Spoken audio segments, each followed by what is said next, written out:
Senator, unahin ko na po itong tanong na ito. You were the sole senator to abstain from the 19-4 vote to archive yung impeachment complaint against VP Sara Duterte. Bakit po ito ang inyong naging boto?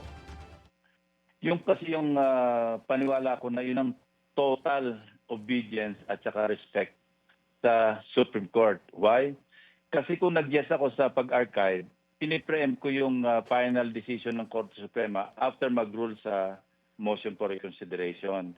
Kung ako naman ay mag-no, hindi ko naman ginagalang yung July 25, 2025 na ruling ng Supreme Court na sinasabing immediately executory, unconstitutional, tapos walang jurisdiction ng Senado.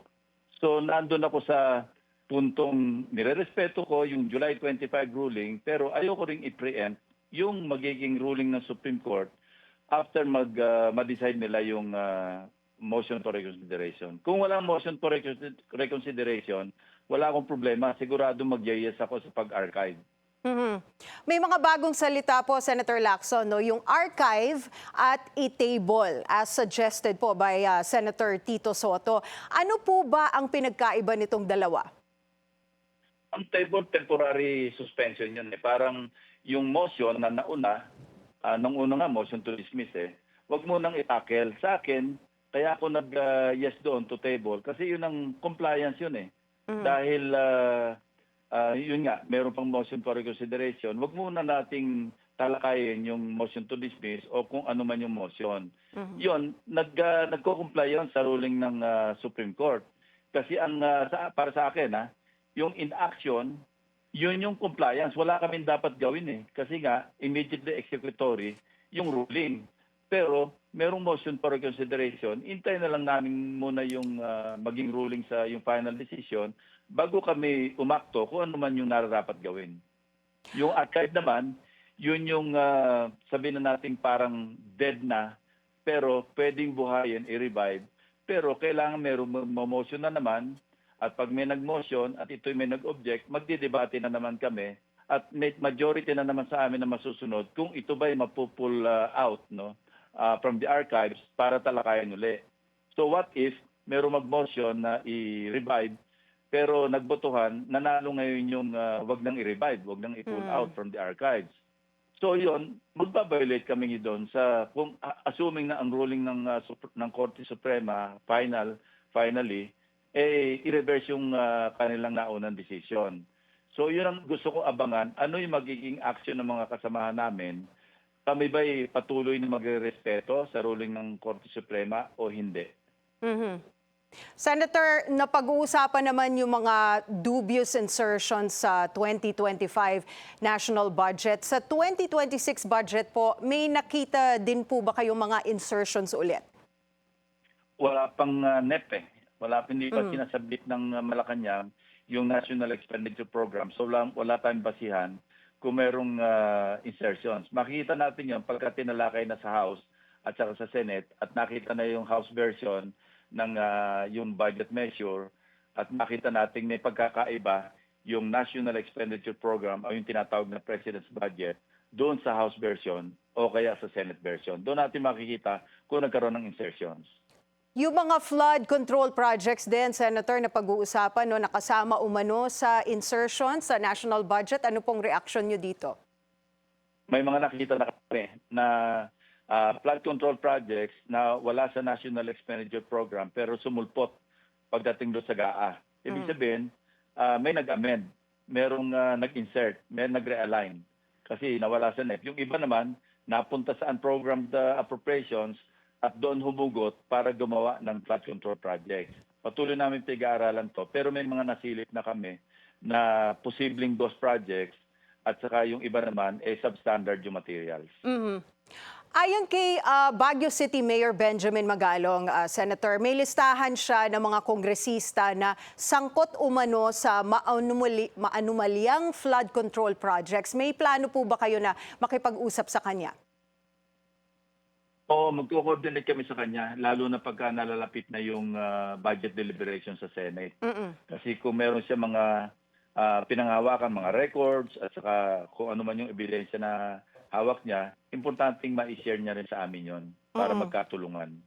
Meron din po kami nabasa, Senator, na sabi niyo po may mga DPWH executives na nangaagaw ng kontrata. Totoo yun. Meron kaming Oh. nakitang findings na, okay, may nanalong sa bidding na contractor. Mm. Ang ginawa ng district engineer, inarbor. Siya na nag-implement, pero gamit ang lisensya noong contractor na nanalo sa bidding. Ang problema, kasi defective yung proyekto, malaki ang problema ng contractor. Kasi siya ang puputukan noon. Mabuti kung aminin ng district engineer, ano yan, dati nang ginagawa yan, base na rin doon sa aming mga nakausap na taga DPWH.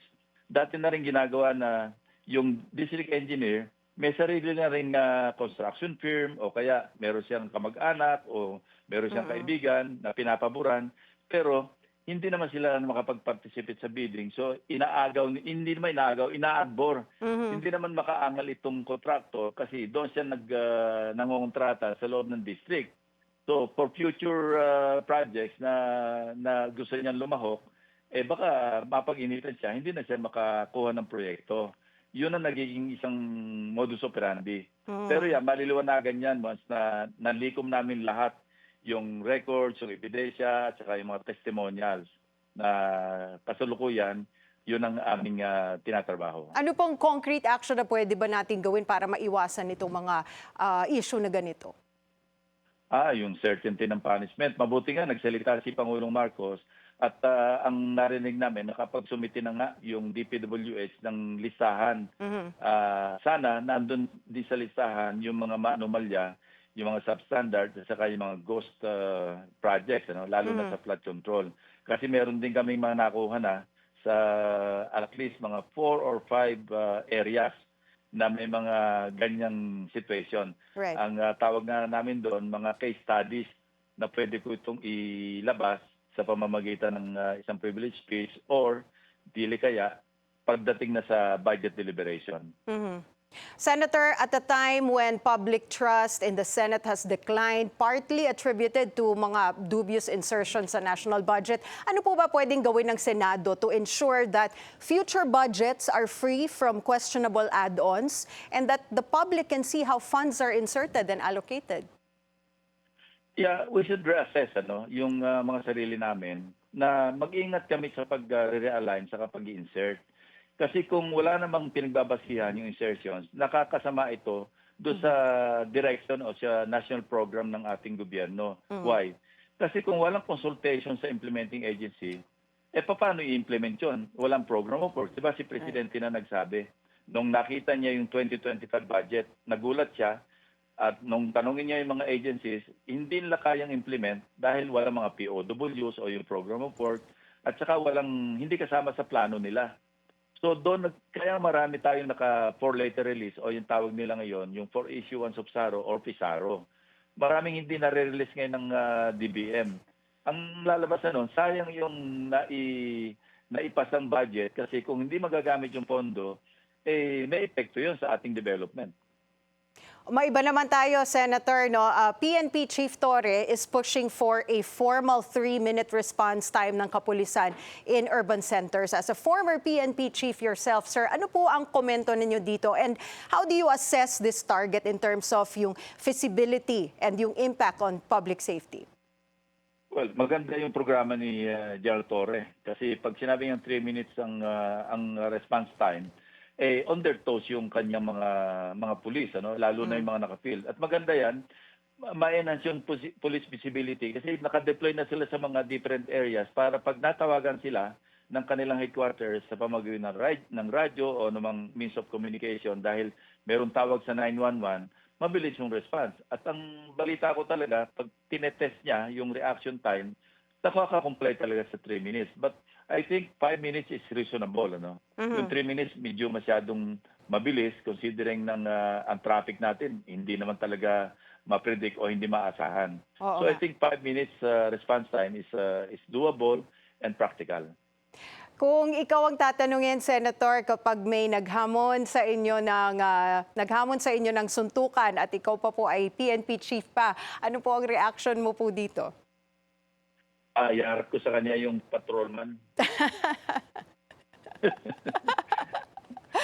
Maraming salamat po for your time, Senator Ping Lacson.